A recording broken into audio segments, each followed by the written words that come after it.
BUMN.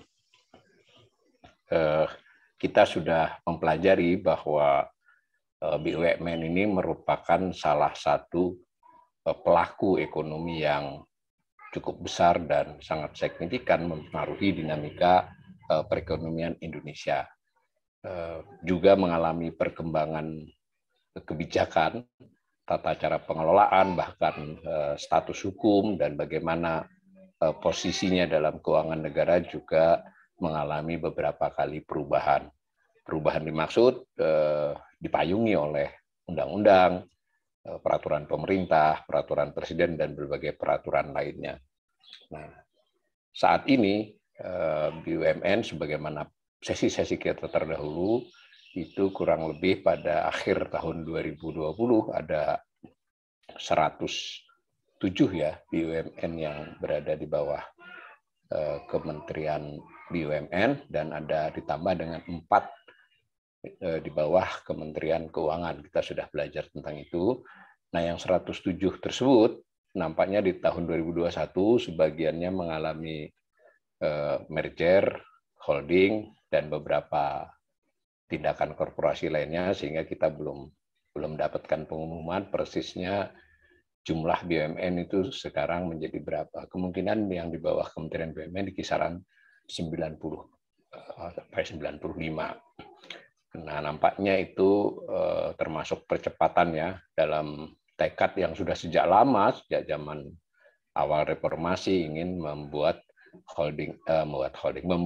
jumlah BUMN itu tidak terlampau besar, tidak selalu dengan cara melikuidasinya, tetapi antara lain dengan membuatnya menjadi holding. Tentu tindakan korporasi demikian kita sudah sempat juga sedikit-sedikit menyinggung, itu memiliki konsekuensi yang plus minusnya ya bisa didiskusikan ya, karena tergantung case-nya ya. Jadi beberapa BUMN yang mungkin di holding, disatukan, ataupun jenis-jenis tindakan korporasi lainnya mungkin memang diperlukan dalam konteks efektivitas, efisiensi, persaingan, dan seterusnya. Tetapi tentu saja ada sedikit juga sebagian pengamat yang menengarai, ada juga aspek-aspek semi politik ya kalau saya sebut ya, politik ekonomi, mungkin beberapa BUMN yang kurang sehat, tidak sehat, bahkan fraud itu terselamatkan oleh tindakan-tindakan korporasi, terselamatkan tanda petik ya, bahwa kemudian tidak begitu mengemuka aspek-aspek yang sebenarnya mungkin bisa berdampak hukum ataupun setidak-tidaknya menjadi pelajaran ya.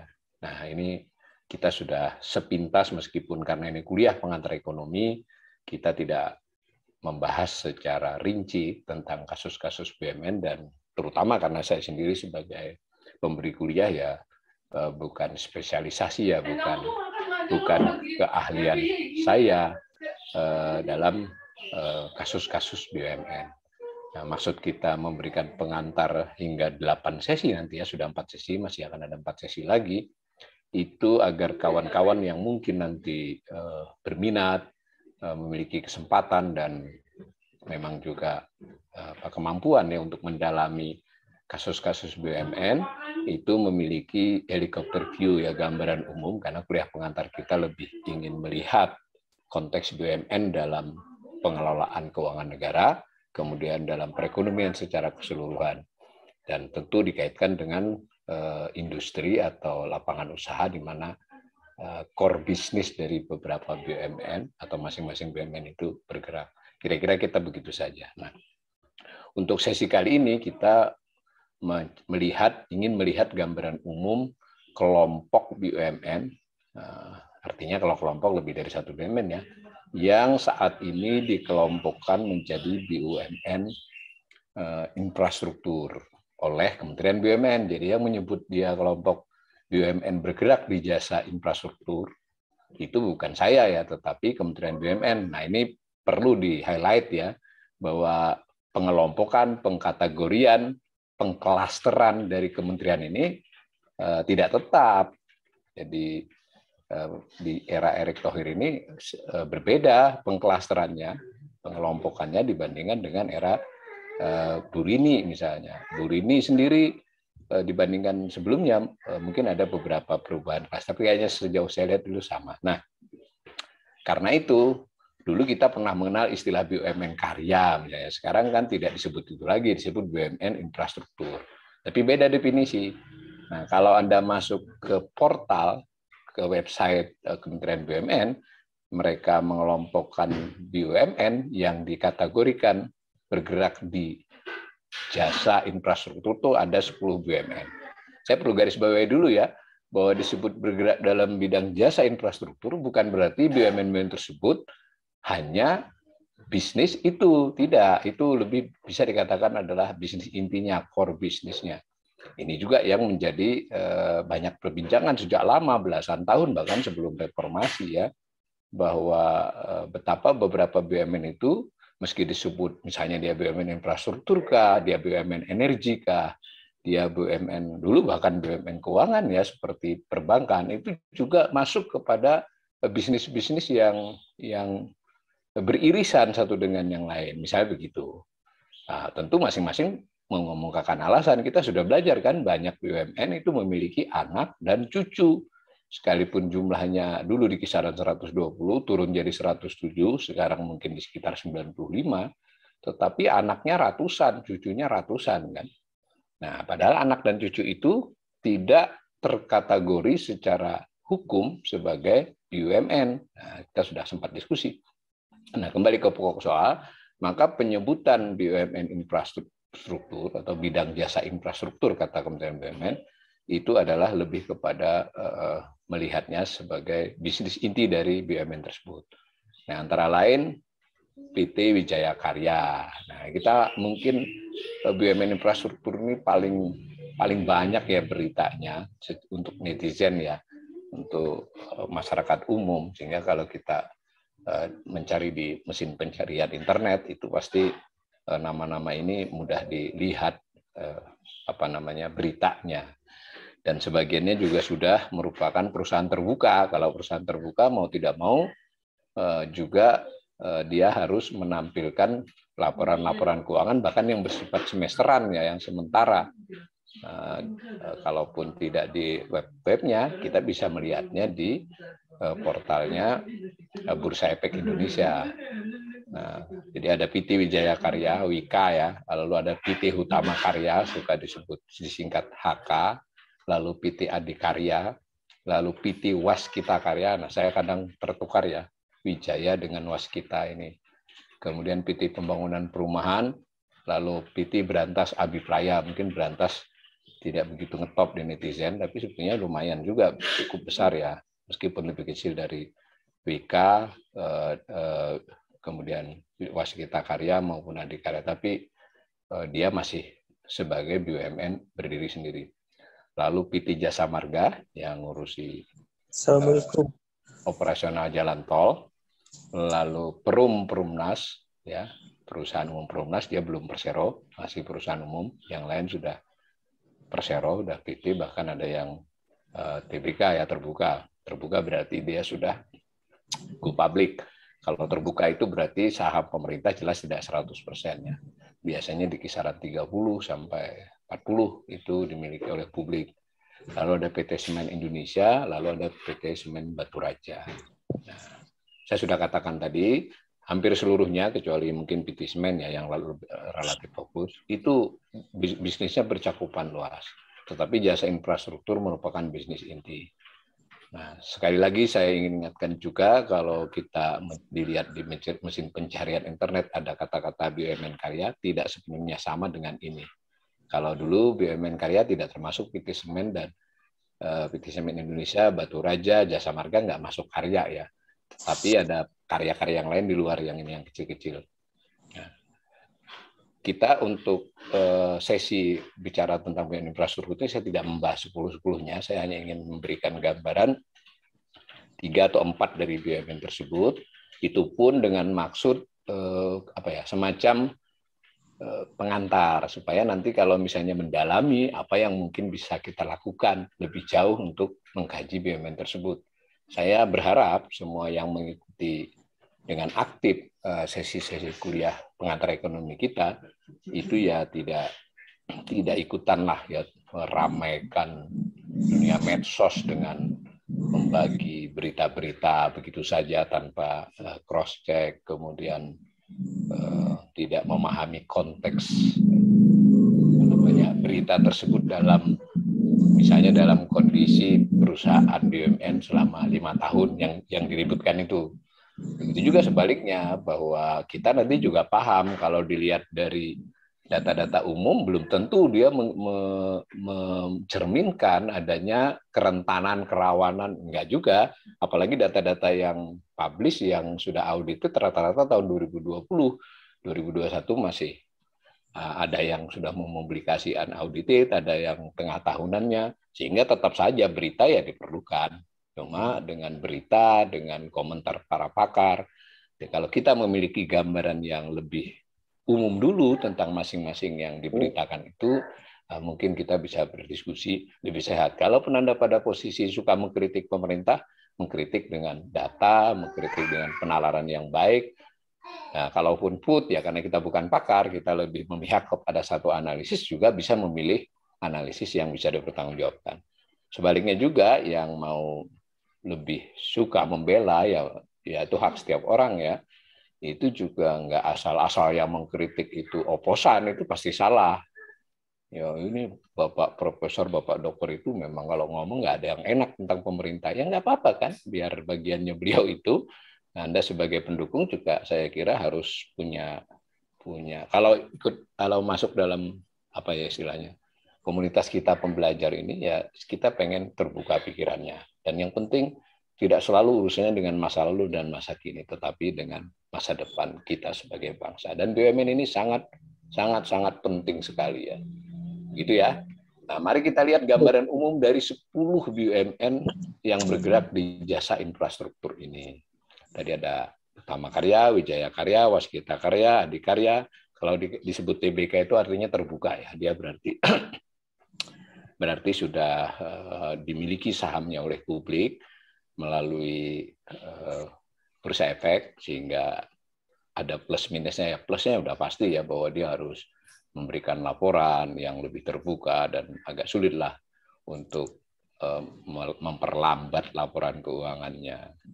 Ya minusnya juga ada, berarti kita bisa analisis, berarti kan kepemilikan pemerintah di persero terbuka tersebut itu kan ya tidak lagi 170 umumnya, bisa 65 bahkan bisa 60. Termasuk waktu kita bicara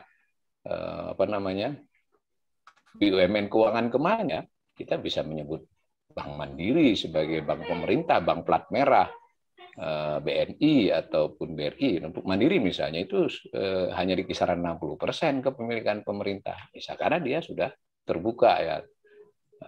Karena itu ya mungkin disebut minus dalam konteks biar kita bisa punya gambaran juga, tidak seluruhnya juga kebijakan pemerintah melalui Kementerian BUMN atau pemerintah sebagai pemilik saham mayoritas, 60 mesti mayoritas ya, 70 pasti mayoritas, itu bisa begitu saja melakukan kebijakan, terus mengikuti aturan-aturan, terutama aturan korporasi, aturan GCG, dan dalam konteks dia sebagai perusahaan terbuka, dia harus juga mengikuti aturan-aturan sebagai perusahaan yang sudah publik ya, yang sudah go publik. Nah, mari kita lihat secara umum ya. Sekali lagi ini tidak mesti juga Anda melihatnya sebagai sesuatu yang positif atau negatif begitu saja. Kita memerlukan tahun yang lebih panjang, kemudian kita hasilnya dari masing-masing itu, tetapi tidak ada salahnya ya, daripada kita jadi netizen, ini PT ini mengalami kerugian sekian ini, misalnya nanti PLN utangnya sekian, nanti PLN di sesi berikut ya. Kita juga harus tahu utangnya sekian, asetnya berapa. Terus apakah dia memberi laba atau rugi? Nah, buat yang membela ya. Tetapi juga kita akan telisik yang disebut aset itu apa, rincian asetnya dia. Nah, tapi kelihatan untuk memberi gambaran ini kondisi tahun 2020. Kalau saya tidak salah ke 10-10-nya ini sudah audited ya. Karena saya ambil dari laporan keuangan pemerintah pusat tahun 2020. Jadi saya ngambil datanya bukan dari laporan keuangan PT yang bersangkutan, meskipun nanti di beberapa slide saya campur ya, dan ternyata untuk ini pada umumnya sama ya, karena yang sudah ditulis di LKPP yang audited juga sih, di laporan yang audited itu bersamaan. Nah, nanti kalau saudara-saudara lihat kan bisa dilihat di mesin pencari internet ya, kondisi terkininya bagaimana dalam 2021 yang sudah dilewati ini, apalagi kalau umpama sudah ada, Anda bisa memperoleh laporan unaudited-nya ya, karena belum audited biasanya sampai Maret begini. Nah, pertama PT Hutama Karya, ini kan saya kira sangat top lah ya, yang antara lain urusan jalan ruas Sumatera itu nanti kita lihat. Nah, tercatat pada akhir 2020 itu asetnya 110 triliun ya, itu 110.989,76 miliar, itu satuannya miliar ya, jadi 110 triliun. Pada saat bersamaan dia punya utang 79 triliun. Berarti utama ekuitas, liabilitas ini kewajiban ya, lebih luas dari utang. Nah, ekuitas 31,88, dan pada tahun 2020 Hutama Karya mencatatkan kerugian sekitar 2 triliun. Nah, itu sangat umum informasi ini. Kita harus tahu asetnya Hutama Karya itu apa saja. Sebut liabilitas juga tidak harus selalu kita tahu itu utangnya 79 triliun ya, dicek juga.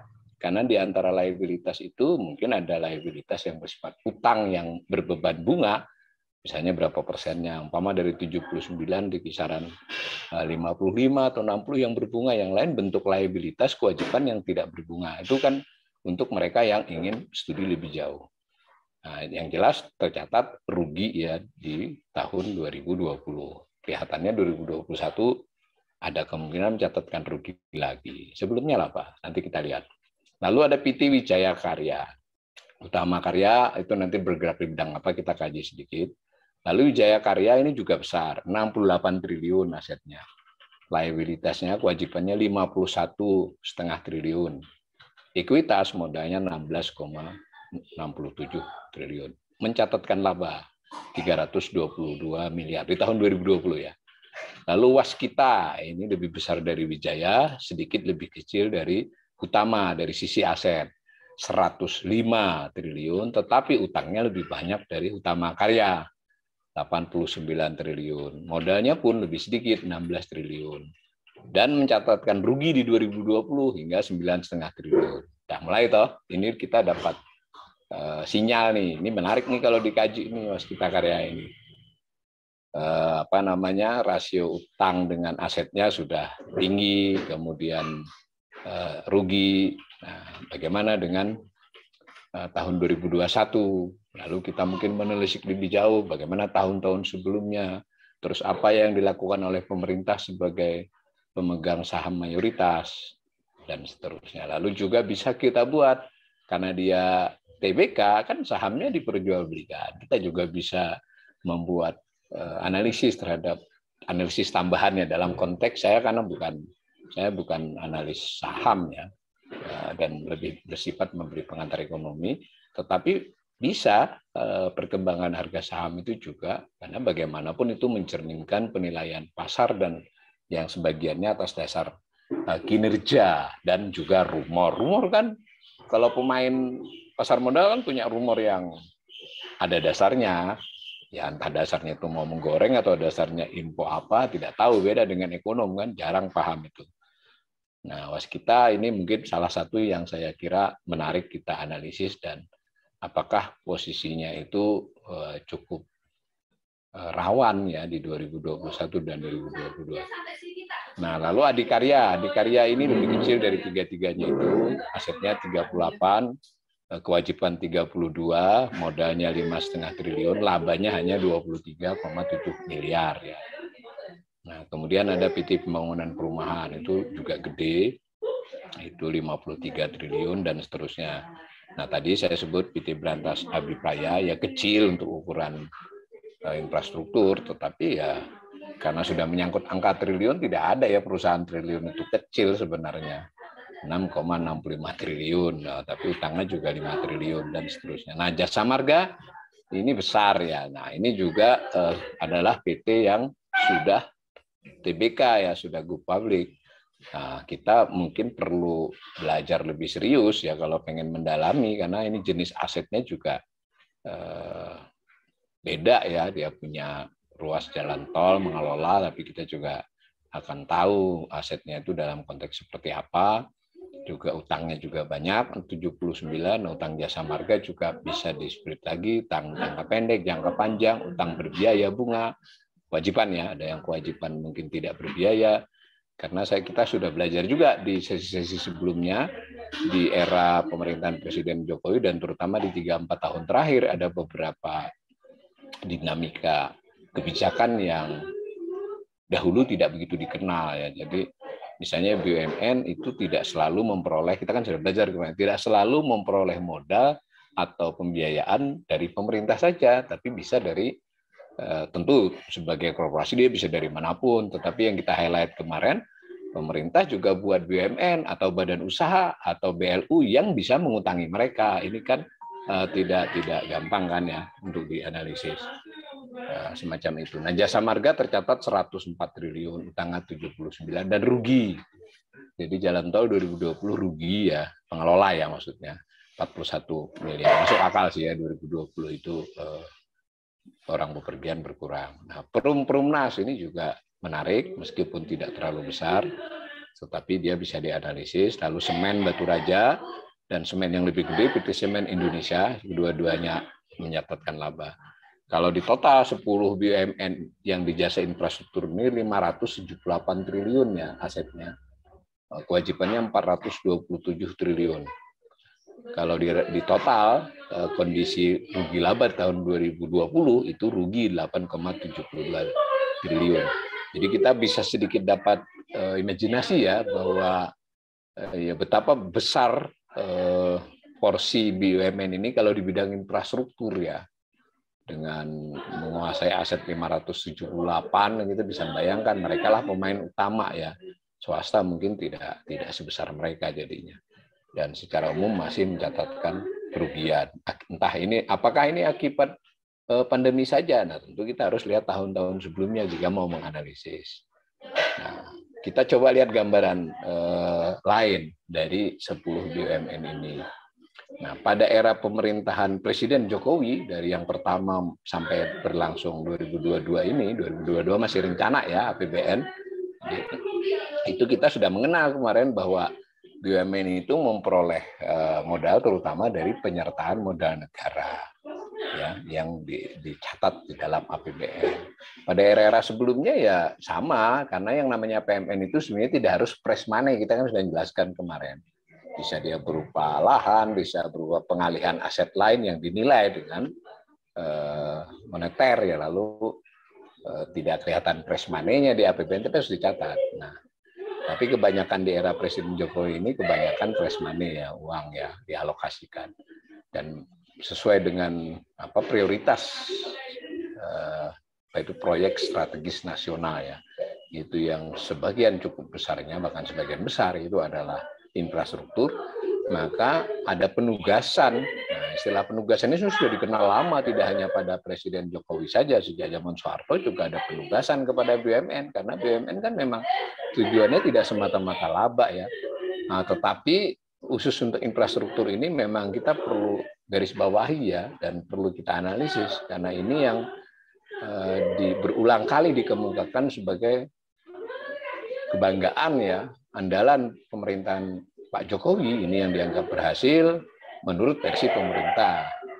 Nah, kemudian itu kan ada alokasi dananya, baik di APBN tidak terhadap BUMN, tetapi terhadap pemerintah, pengeluaran misalnya Kementerian PUPR, juga bisa alokasi kepada transfer ke daerah yang lalu pemerintah daerah di tagging ya, tagging itu istilahnya ya, ini boleh dikasih tapi untuk infrastrukturnya, itu tagging namanya. Ini dikasih tapi untuk pemulihan ekonomi nasional PEN. Nah, kita pada sesi APBN kan sudah pernah menyinggung juga soal tagging ini. Jadi ya belajar ekonomi itu ya gampang-gampang sulit ya. Kalau lihat angka-angkanya ini ya gampang saja.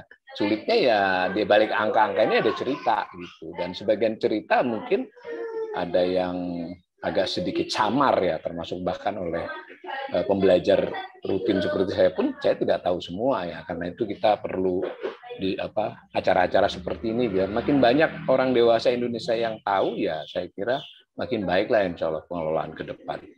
Nah, kita lihat penyertaan modal negara di tahun 2015 sampai 2022 terhadap BUMN tersebut terbilang besar ya. Utama Karya mendapat paling banyak. Ada tahun 2015 sudah dapat, 2016 dapat, kemudian 2019 dapat lagi, 2020 dapat, 2021 yang berlalu ini baru laporan sementara ya, karena belum audited, itu juga dapat, dan direncanakan dapat lagi di 2022. 2021 dan 2022 sangat besar ya, 2022 juga sudah besar. Karena kaitannya dengan tadi penugasan terutama ruas jalan tol Sumatera. Nah, tentu ini kalau analisis yang lebih jelimet ya, kita akan melihat dulu bagaimana sih plannya ruas tol itu. Apa memang sejak awal PT Utama Karya akan terus-menerus disuntik, lalu pemerintah terus-menerus mengucurkan dana, atau dulu ada rencana dengan swasta, yang swastanya kemana, berapa, misal ini. Saya tidak tahu ya, saya ingin men-challenge saudara-saudara saja. Maka total PMN kepada Utama Karya selama 7 tahun dan sebentar lagi 8 tahun berjalan, itu 76 triliun ya terhadap Utama Karya. 2022 belum direalisasi tentu. Nah, PT Waskita Karya memang lebih sedikit, tetapi untuk ukuran nanti kalau kita lihat tadi, ekuitasnya cuma berapa tadi Waskita tadi, sekitar 16 triliun ya Waskita itu. Ya, PMN-nya pemerintah 14,4, tentu menghitung 2022 juga ya. Nah, begitu juga dengan Utama tadi, meskipun itu 76, tetapi 76 anggap dikurangi yang 2022 belum direalisasi ya, 2021 dikurangi.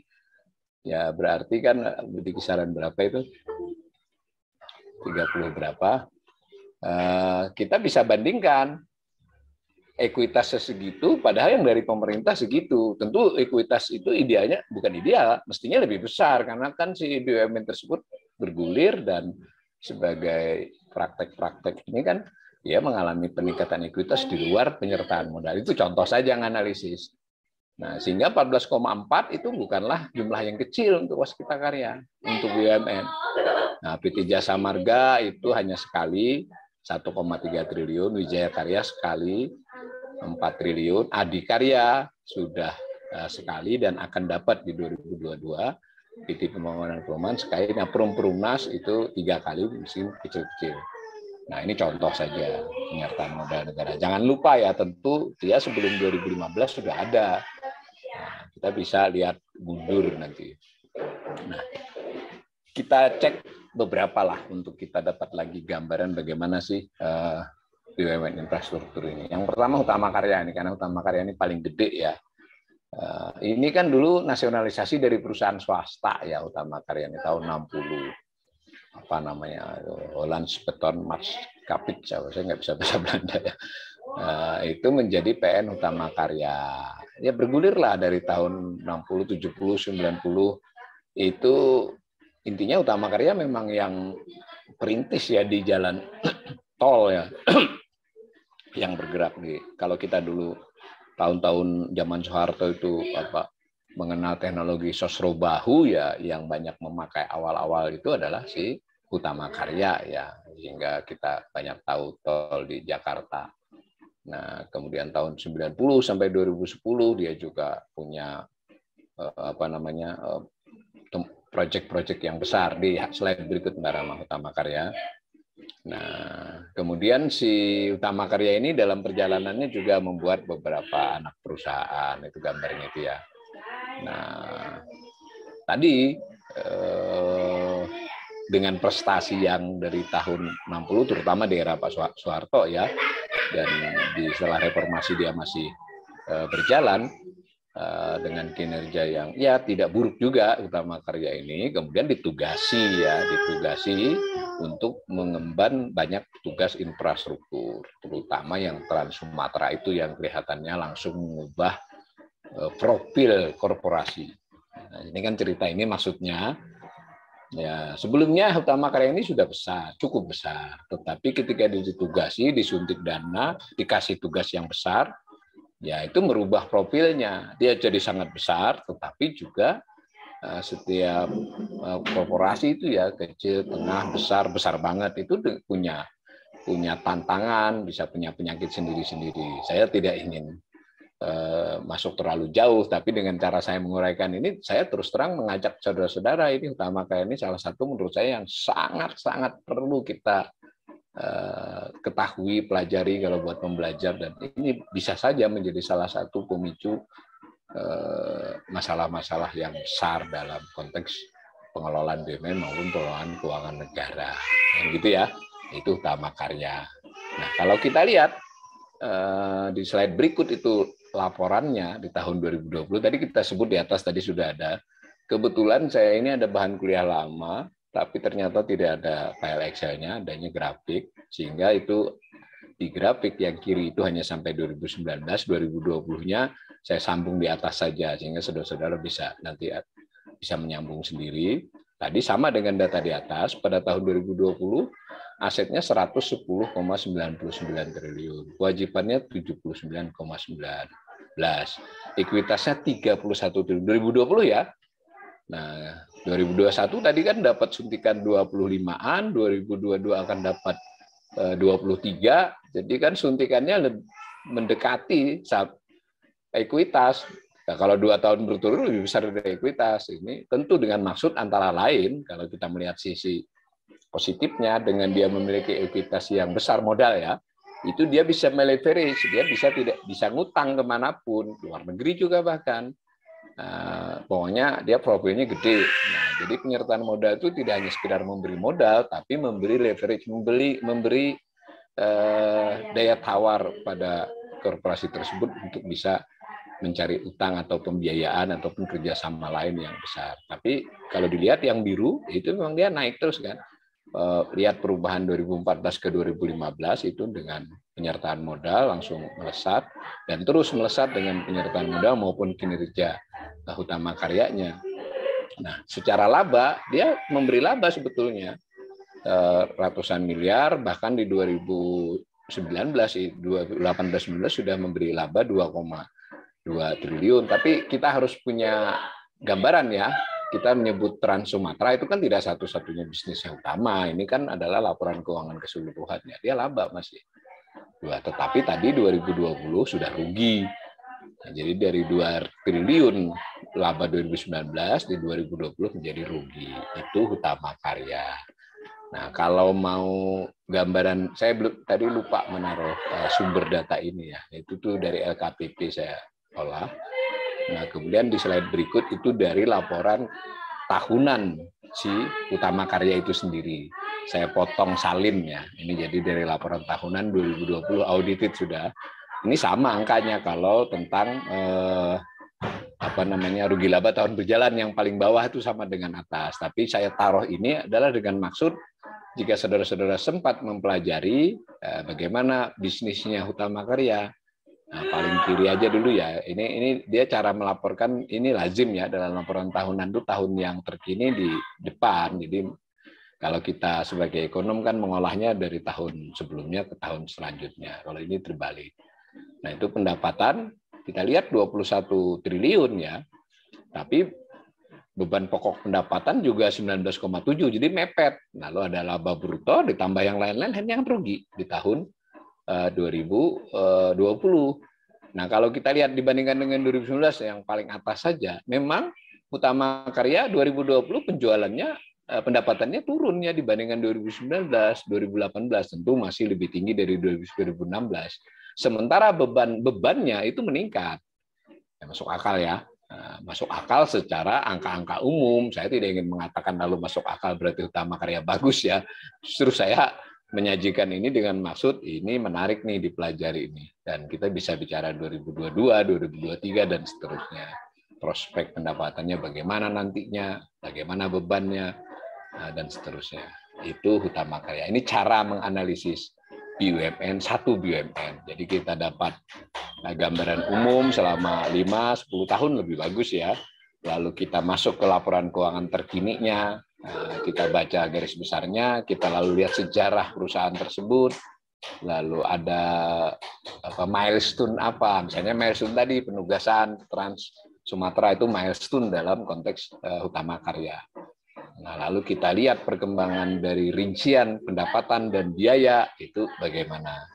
Sebetulnya saya tidak salin juga adalah rincian tentang tadi neraca, jadi rincian aset, rincian utangnya bagaimana sih sebenarnya? Tidak hanya jumlah ya, utang itu kan beban pembayarannya dan seterusnya. Begitu cara antara lain cara menganalisis BUMN. Saya tetap ingin mengisyaratkan bahwa PT Hutama Karya menurut saya adalah salah satu BUMN yang potensial bermasalah di masa mendatang. Nah, kemudian PT Wijaya Karya, BUMN yang kedua ya yang kita kasih gambaran umum.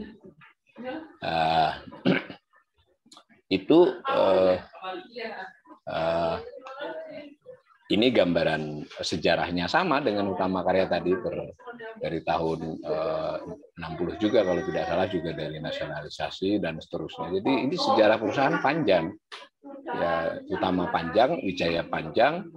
Nah, ini saya potong salin dari laporan 2019 ya, bukan 2020 karena ini agak bagus itunya. Nanti tolong dibaca aja masing-masing. Dia tuh, dan yang penting Anda lihat selain milestone 60 72 itu kan historis singkatnya, kita juga bisa di bawah dia bergeraknya tadi ada investasi di energi, bahkan dia juga lakukan ada infrastruktur dan air, ada reality dan real estate dan properti itu dia punya apa itu?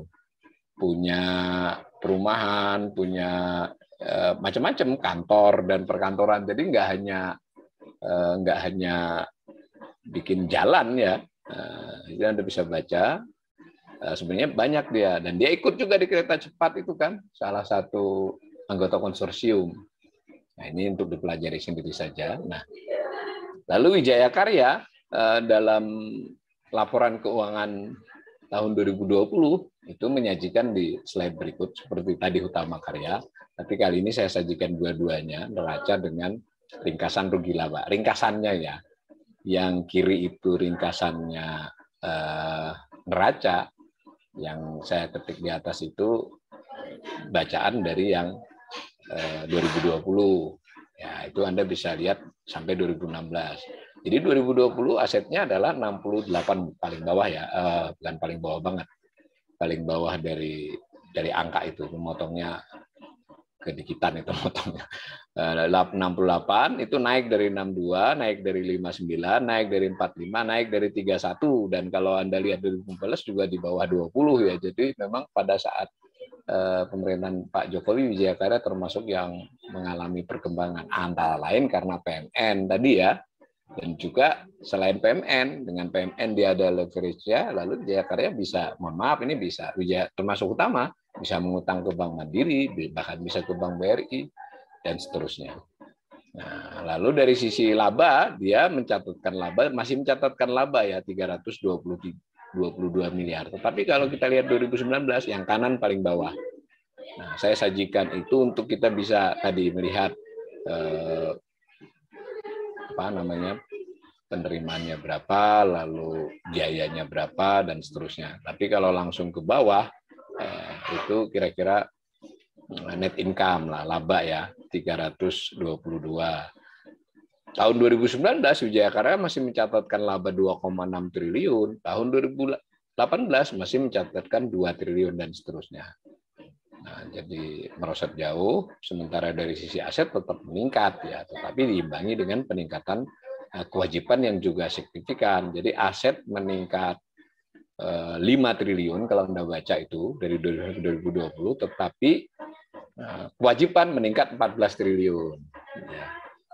Mungkin agak sedikit buat kawan-kawan yang belum terbiasa omongan saya mungkin, tapi nanti Anda kalau telaten ngelihat ini kan bisa diberi oleh Mbak Rama atau Mas Sabto. Anda cek angka-angka itu, antara lain cara membaca begitu, tidak hanya total-totalnya saja, kita lihat tuh asetnya naiknya berapa, kewajibannya naiknya berapa.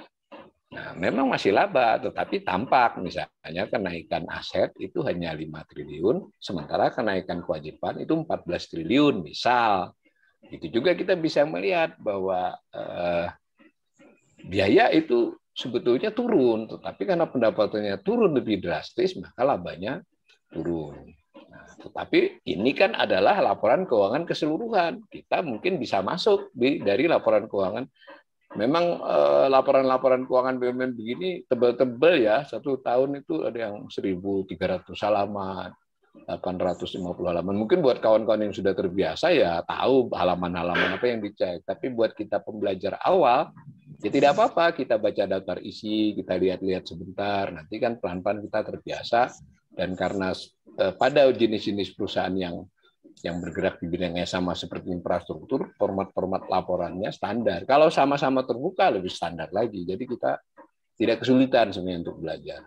Sekalipun mungkin pertanyaan besarnya, kalau belajar untuk apa? Ya belajar untuk tahu ya, tidak harus untuk bisa mengubah keadaan, nantilah mengubah keadaan kalau buat saya loh ya.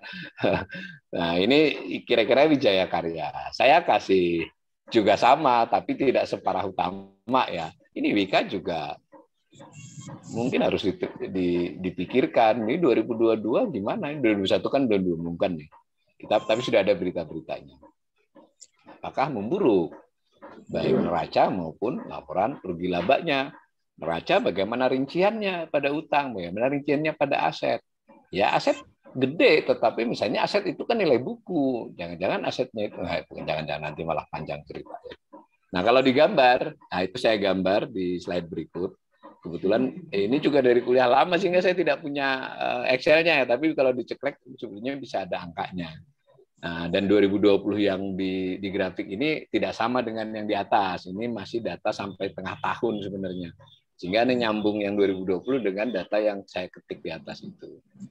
Nah, tapi bagaimanapun tampak kan kalau di sini ya memang itu kan waktu di pertengahan tahun asetnya masih lebih rendah dari 2019, tapi ternyata meningkat di akhir tahun menjadi 68 ya. Jadi itu grafik yang 2020 bisa Anda abaikan, ikut yang atas. Nah, laba itu kelihatan tajam turun. Nah, ini maksudnya hanya untuk contoh. Kita bisa membuat begini kan. Nah, nanti dari yang khusus aset kita bisa memecah lagi asetnya apa saja. Kita gambar juga. Gambar sendiri, kita masukin Excel. Ya memang telaten dari laporan tahunan itu kita gabung, lalu kita olah. Itulah masalah di Indonesia menurut saya. Salah satunya, mestinya kalau kita yang mau belajar ini kan, semua perusahaan, apalagi perusahaan BUMN kan ya user friendly lah. Mereka sih tidak menyembunyikan ya, tapi juga tidak mengedepankan. Jadi kita akhirnya netizen kan lebih senang dengan diskusi berita atau diskusi pernyataan pejabat atau pernyataan direksinya ya, atau jurnalis yang pro dan kontra yang sudah framing ya. Jadi kesulitan kita kadang memahami yang fakta sebenarnya bagaimana. Nah, ini kira-kira caranya lah. Nah, itu Wika ya, Wijaya Karya. Lalu ada mirip namanya Waskita Karya. Kalau Wika tadi singkatannya pakai huruf W besar, Wika pakai ada I sama K-nya. Kalau ini Wika aja nggak pakai I sama A. Itu juga sejarahnya juga panjang, dari tahun 60 juga ada nasionalisasi dan seterusnya. Nah, lalu dia buat bandara, ini yang prestasinya Bandara Soekarno-Hatta, mereka dulu yang buat reaktor serbaguna, PLTU Muara Karang. Jadi Waskita punya sejarah panjang di bidang konstruksi ya. Nah, sementara tadi si Wika juga punya sejarah panjang. Nah ini contoh, tapi mereka punya punya hotel, punya apartemen. Nah ini kan yang mungkin perlu ini kan konsolidasi. Jadi ada anak-anak perusahaannya yang juga bergerak di bidang itu. Mungkin yang salah satu yang selalu menjadi diskusi adalah bagaimana perusahaan-perusahaan yang kita sebut ini baru contoh ya, itu ini ulang, artinya anak cucu yang tidak relevan dengan core bisnis, ya bagaimana? Jangan-jangan itu sumber kelemahannya, tapi tentu dicek ya. Enggak, ini anaknya tapi kasih laba, ya belum tentu juga kasih laba kalau dia misalnya hotel ya, memang mayoritas adalah acara-acara pertemuan dari BUMN bersangkutan. Apa benar itu laba kan jadinya kan? Nah kayak gitu-gitu loh. Itu juga perkantorannya. Nah, Waskita Karya, biar kita percepat sedikit, itu tahun 2020 di slide berikut mencatatkan aset tadi di depan sudah kita katakan 105 triliun, jadi lebih gede dari Wijaya Karya ya, betul ya? Apa saya salah ya, benar, lebih gede sedikit. Bukan sedikit ya, 68 dengan 105. Nah, yang data di bawah itu yang 2020 Anda abaikan ya, itu sampai Juni itu sebenarnya. Sehingga Anda nyambung 2020-nya dengan yang atas. Labanya juga sudah turun sejak sebelum pandemi. Jadi ini menarik ya. Ruginya besar sekali ini. Jadi kalau tadi utama karya, saya minta kita agak lebih, kalau ada waktu dan tertarikan dan kemampuan dari para pembelajar ini, ayo studi tentang itu. Ya, sementara tadi Wijaya Karya ya cukupan lah, tidak rentan-rentan amat, tapi sudah lampu kuning lah. Kalau Waskita Karya ini bisa jadi lampunya udah menjelang merah ya, dalam konteks tertentu, sehingga kita perlu pelajari. Nah, ini tidak jadi keributan 2022 dan 2023 nanti. Dan ini gede ya. Itu ya. Lalu berikutnya lagi Adikarya. Nah, Adikarya ini juga panjang sama, rata-rata dari nasionalisasi tahun 60, tapi dari perusahaan yang beda-beda ya. Dan jadi artinya perusahaan infrastruktur, perusahaan konstruksi ya tepatnya awalnya, rata-rata. Itu sudah ada perusahaan-perusahaan Belanda, jadi nasionalisasi. Kemudian difokuskan. Nah, ini Anda lihat sejarahnya sampai 2019 ya laporannya. Adikarya sepintas ada yang salah satu yang menonjol dari dia di era Pak Jokowi adalah LRT ya. LRT ya. Itu penugasan dia yang utama. Tadi kalau utama karya jalan tol Sumatera dan nanti WK tadi apa kita cek aja. Nah, ini slide berikut lini bisnisnya. Ini sama lagi. Jadi kita ya ada properti, ada hotel, semua punya kan tadi. Wika punya, Wijaya Karya punya, Waskita Karya punya hotel, punya perkantoran, punya properti. Adikarya punya pembangkit listrik, punya industri, punya ya bukan membingungkan ya. Artinya ya memang begitu perkembangannya dulu kan. Nah, awal ke depan kita mau seperti apa, ini kan menarik untuk dipelajari. Dan itu anaknya banyak. Nah, anaknya ini juga, yang lain tadi juga anaknya banyak. Anaknya gede-gede ya. Kalau anak-anaknya infrastruktur ini gede, anak BUMN bisa lebih besar dari BUMN yang kecil. Nah, misalnya BUMN garam, pernah dengar nggak? Misalnya mungkin yang sedang lah. Tapi yang infrastruktur ini banyak lebih gede dari BUMN biasa yang mediocre ya. Nah, selanjutnya kita cek bagaimana laporan keuangannya secara umum Adikarya, neraca dan laba ruginya. Ya begitu. Anda lihat bacanya dari 2020 ya, aset tahun 2019 meningkat sekitar 2 triliun, nggak sampai ya 1,5 triliun, tetapi utang kewajiban meningkatnya 3 triliun hampir. Jadi ini fenomena ini. Banyak yang BUMN infrastruktur ini asetnya memang meningkat di era pandemi, tetapi kewajibannya meningkat lebih pesat dibandingkan aset. Nanti kita akan lihat 2021 bagaimana. Salah satu cara membaca.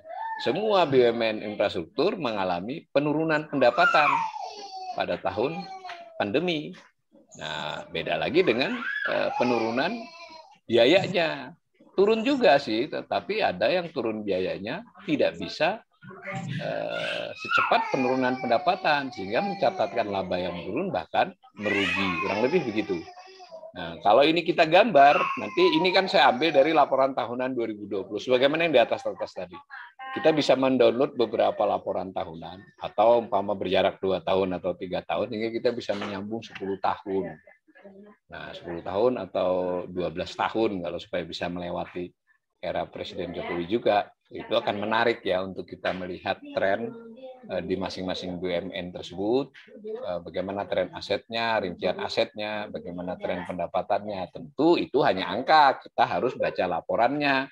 Di milestone-nya itu dia bisnis apa yang mengalami perubahan signifikan di tahun-tahun tertentu. Antara lain tadi penugasan. Gitu ya. Nah, yang berikut terakhir mungkin untuk contoh itu adalah Jasa Marga ya. Yang kawan-kawan yang kita keluar masuk tol ya. Nah, ini sejarahnya sebenarnya lebih singkat kan, dari tahun 78 enggak dari tahun 60-an. Nah, dan seterusnya lah, itu silakan dibaca saja bagaimana operasinya. Nah, ini juga saya ambil dari laporan tahunan mereka 2019 ya, bukan 2020. Karena ada milestone ini untuk kawan-kawan, untuk kita semua belajar. Oh ya begitu. Nanti dari milestone ini kita boleh masuk ke laporan tahunannya untuk membaca. Atau dari saya tetap mengkritik ya, kebanyakan BUMN ini webnya tidak user friendly ya dalam konteks pembelajar. Mungkin buat investor bisa ya, tapi buat pembelajar kan butuh beberapa informasi untuk ya, untuk entah itu untuk skripsi, tesis kan, disertasi kan menarik, atau untuk kawan-kawan ini menjadi anggota DPRD, DPR, bupati, gubernur, atau bahkan capres kan. Masa tim capres lah ya, biar belajar lah sejak awal, jangan hanya menang kalah, tapi ini mau diapain nanti nih BUMN ini kan begitu. Nah, ringkasnya di berikutnya ada keadaan keuangan Jasa Marga. Ya gede ya, yang dia punya jalan tol kok 104 triliun, tapi kewajibannya juga besar, hampir 80 triliun. Modalnya 24,78 triliun. Rugi ya di tahun 2020. Nah, tetapi ini ada penjelasannya ya. Kalau Anda lihat yang kanan, paling bawah, total laba tahun berjalan. Tahun 2019 dia masih laba 2 triliun. Tahun 2018 juga 2 triliun. Jadi labanya relatif stuck ya selama 2017, 18, 19. Tabel kanan paling bawah, total laba tahun berjalan ya. 2020 pandemi, langsung rugi. Kalau yang kiri itu aset, tetapi yang 2020-nya itu jangan pakai itu, pakai yang atas karena itu waktu saya dulu buat itu sampai Juni itu. Ya, biru asetnya cenderung meningkat, utangnya juga meningkat, ekuitasnya sedikit meningkat. Nah, kurang lebih begitu. Sebagai penutup, nah ini kurang lebih gambaran Jasa Marga, bisnisnya seperti apa ya, anaknya seperti apa. Tidak saya bahas ya. Nah, Jasa Marga ini kan pemerintah 70%, ya, terbuka kan dia, TBK juga, publik 30%. Nah, itu kurang lebih cara. Ini untuk memberi pengantar saja. Harusnya yang gini-gini tidak hanya Jasa Marga semua yang kita bahas tadi. Tidak sulit, tapi juga tidak cukup mudah untuk kita tertarik kepada BUMN ini, ruang pembahasan yang luas. Saya menutup kuliah karena saya hanya pengantar ekonomi.